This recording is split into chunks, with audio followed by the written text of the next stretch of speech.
پہچان رکھا ہے، لیکن پہچانا نہیں تو اس خالق اور مالک کو نہیں پہچانا جس خالق اور مالک نے ہم کو یہاں دنیا میں مبعوث فرمایا ہے، جس کی برکت سے جو سارے زمین آسمان کے نظام جو اللہ پاک چلا رہے ہیں، آج ہم نے اس کو نہیں پہچانا ہے، ہر چیز کو ہم نے پہچان لیا ہے۔ اس لیے اللہ کے نبی صلی اللہ علیہ وسلم نے فرمایا من عرف نفسہ فقد عرف ربہ، جس نے اپنے رب کو پہچانا اس نے اپنے خالق، جس نے اپنے رب کو پہچانا یہ سمجھو سب کچھ اس نے پہچان کیا۔ اس لیے ہمیں چاہیے کہ ہم اپنے خالق و مالک کو پہچان کے چلیں اور اپنے آپ کو جو ہے جس خالق و مالک نے ہم کو بنایا ہے جس مقصد کے لیے اس مقصد کو ہم پہچانیں، اپنے آپ کو ہم پہچانیں ہم کو کس نے بنایا پیدا کیا ہے۔ آپ کی ایک خدمت میں ایک واقعہ ہے، دھیان سے سنو ہماری بچیوں۔ حضرت ابراہیم بن ادہم رحمت اللہ علیہ، حضرت شقیق بلخی رحمت اللہ علیہ، یہ دونوں اپنے زمانے کے قطب ہیں اور قطب الاقطاب ہیں۔ یہ دونوں حضرات، ایک رابعہ بصریہ نام کی ایک عورت ہے، اللہ والی ہے، ابدال ہے، وہ بھی اللہ کے زمانے کی ہے، وہ ان کے پاس ملنے کے لیے گئے۔ کون گئے؟ یہ طبقات الکبریٰ، یہ عربی کی کتاب ہے، اس میں بیان کیا ہے یہ واقعہ اور یہ سچا واقعہ ہے۔ یہ دونوں حضرات جو وہاں پہنچے ملاقات کے لیے پہنچے اور وہاں جب بیٹھ گئے اور عرض کیا اے رابعہ بصریہ تیری دھوم عالم میں مچ رہی ہے اور تیرا شہرہ جو پورا دنیا کے اندر ہو رہا ہے، اے رابعہ بصریہ تو کیا عمل کرتی ہے، کس برکت سے تو اس مقام پہ پہنچی ہے، ذرا ہمیں بتا دو۔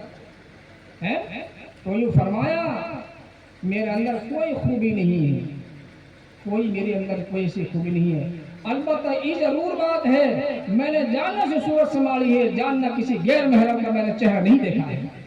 کیا نہیں دیکھا ہے؟ یہ مقام جو ملا ہے میرے لیے، میں نے کسی کو جاننا سے میں نے صورت سنبھالی ہے، کسی غیر محرم کا چہرہ نہیں دیکھا۔ یہ مقام اللہ نے مجھ کو اس لیے یہاں تک دیا ہے۔ تو میری ماں اور بہنوں اور ہمارے بھائی اور دوستوں، یہ اللہ کا کرم سمجھیں، اللہ کا فضل سمجھیں کہ اللہ نے چھوٹے منہ بچے اور چھوٹی بچیاں آپ حضرات کی یہ سامنے کیسی کیسی باتیں پیش کی ہیں، ہم کو اللہ کا شکر ادا کریں کہ اللہ نے ہمارے محلے میں ہماری بستی میں ایسے بچے بھی تیار کر دیے ہیں جو مستقبل میں ہمارے کام آنے والے ہیں، جو مستقبل میں ہماری آہت کو سننے والے ہیں، مستقبل میں ہمارے درد دکھوں کو سننے والے ہیں۔ یہ وہی بچے ہیں جن بچوں کی تیاری کی گئی ہے۔ اپنے آقا کو پہچانو میرے دوستوں، اللہ نے ہمارا کتنا اونچا مقام بنایا ہے اور ہمارا کتنا اونچا جو کہنا اعلیٰ عرفہ جو کہنا مرتبہ اللہ نے ہمیں دیا ہے کہ ہم نے اپنے بچوں کو مسجد میں ڈال دیا۔ جو چھوٹے چھوٹے بچے ہیں، ہماری حالت کیا ہے؟ جو ہوشیار بچے ہیں ان کو تو بھیجتے ہیں اسکول میں، اور جو بیچارے ہوشیار نہیں بچے بیچارے کنج ہیں جانے امام صاحب پہ چلے جاؤں گا، وہ بیچارے بچے آتے ہیں یہاں تک کہ آخر میں اس کا نتیجہ کیا نکلتا ہے؟ ماشاءاللہ وہ بچہ جو استاد کی شفقت اور محبت ہوتی ہے اور اس کی دعا ہوتی ہے تو یہاں تک وہ بچہ ہونہار حافظ بن جاتا ہے۔ اور اس بچے کو جو ہوشیار بچہ تھا جس کو انگلش اور ہندی پڑھایا تھا، وہ بچہ کل جو ہے اس کے لیے ماں باپ کے لیے سر درد بنا ہوا ہے، اور یہ بچہ جو حافظ قرآن بنایا تھا وہ باپ کی جو کہنا کہیں جوتیوں کو صاف کر رہا ہے، کہیں کپڑوں کو کہنا ہر ایک بات سے جو آگے پیچھے اس کے لگا ہوا ہے۔ اس لیے میرے دوستو اپنے ہوشیار بچوں کو، سمجھدار بچوں کو اپنے اس علم کی طرف توجہ دلائیں، جو علم جو اثر ہے، جو عصری جو تعلیم ہے یہ بھی ہمارے لیے ضرورت حاضرہ میں ضروری ہے ہمارے لیے، اس کا بھی تعلیم کا بھی ہمارا خیال رکھا جائے۔ اس لیے اباسط تعلیم یہ ہے، اور دوسری جو تعلیم عصری زمانے کے اعتبار سے حالات جو چل رہے ہیں اس تعلیم کو بھی اپنے اندر ہمارے بچوں کے اندر بھی لایا جائے، تاکہ ہمارے بچے یہ نہ کہلائے گھیر کے سامنے بھائی یہ تو ان پڑھ ہیں، یہ تو کچھ بھی نہیں جانتے، ہمارا ہر لائن میں ہر طریقے کے اندر ہمارے بچے ہونہار ہوں۔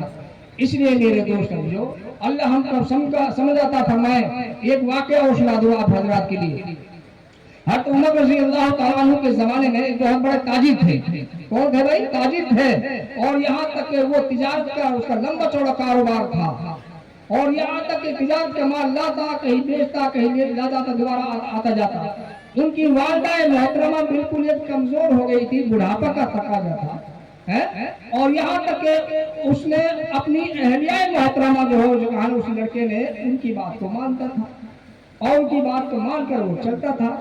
بہرحال وہ بڑھیا دکان پر آئی، بیٹا میرے لیے پورا چیز دے دو، تو اس کی اہلیہ نے کیا کہا، اس بچے کے لڑکے نے کہا، لڑکے کی جو کہا گھر والے نے کہا کہ کچھ دن پہلے کہا تھا اس کے لیے کہ کہتی ہے ماں جو تجھے فقیر بنانا چاہتی ہے، تجھے بھکاری بنا دے گی، یہ روزی نہ دکان پہ آتی ہے۔ آخرکار جو ہے اس نے اس کے لیے نہیں دیا اور وہ چلے گئی بیچاری۔ کچھ دن کے بعد میں وہ تجارت کا مال لے کر آ رہا تھا، واپسی ہو رہی تھی اپنے علاقے کی طرف، راستے میں جو ڈاکو ان کو لوٹ لیا اور اس کا سیدھا ہاتھ کو ختم کر دیا، کاٹ دیا، اور بس ہٹک رہا تھا اس کا، کس میں اس کی آنا اس کے چمڑے میں ہٹک رہا تھا۔ بہرحال وہاں پڑا رہا، مال کو لے گئے لے جانے والے چور، اور راہگیر وہاں کے نکل کے جا رہے تھے، اسی کرہانے کی آواز آ رہی تھی، یہ آدمی ہے، کسی آواز کرہانے کی آ رہی، کون ہے، کہاں ہے؟ دیکھا کہ آدمی ہو رہے ہیں، تاجر ہیں، بہت بڑے مشہور معروف تھے، پہچان لیے۔ آخرکار دیکھا، اس کے بعد میں اس کا نتیجہ کیا نکلا کہ بھائی تمہارا احسان ہوگا میرے ساتھ، تم مجھے اپنے وہاں گھر تک پہنچاؤ۔ وہ لے کے وہاں چلے گئے۔ بہرحال ماں نے خبر سنی کہ میرے بیٹے کی کہانا ایسے سے معاملہ ہو گیا، حادثہ پیش آ گیا ہے اور مال سارا لوٹ لیا، میرے بیٹے کا ہاتھ کاٹ دیا۔ تو وہ بیچاری گرتی پڑتی لکڑی کے ذریعے سے ٹہلتی بولتی اپنے بیٹے کے پاس خبر سن کے آئی، اور یہاں تک کہ جب دیکھا اس نے اپنی ماں کو، اس نے رونا شروع کر دیا اور یہ کہا، اے اماں جان، اگر میں اس ہاتھ سے اس دن میں تیرے لیے خرچ کر دیتا تو میرا ہاتھ نہیں کاٹا جاتا،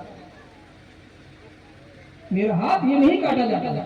اس نے کہا، بیٹا کہاں لگی تیرے؟ یہاں تک کہ اس کے ہاتھ کو اس طرح جب اس نے ہاتھ لگایا اور شام کو ملاقات کے لیے گئی تو صبح اس کے بچے کا ہاتھ بالکل صحیح سالم ملا۔ کیا ملا بھائی؟